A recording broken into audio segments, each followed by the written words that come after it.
По-гречески его имя означает «защитник людей». Он создатель современного русского литературного языка. Конечно же, это Пушкин.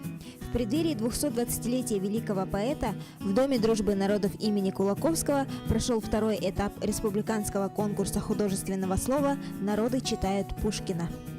Он близок ко всем, и его литература, она останется вечной, начиная от самых сказок и заканчивая великими поэмами и произведениями. На протяжении всей жизни Пушкин в нас и рядом с нами.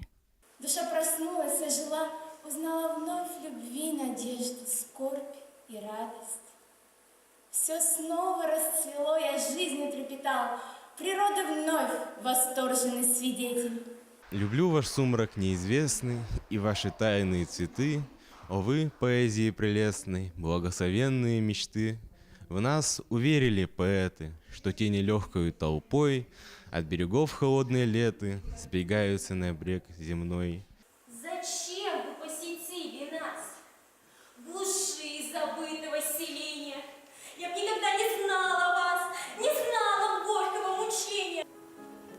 Исполнились мои желания, Творец, тебя мне не спасла.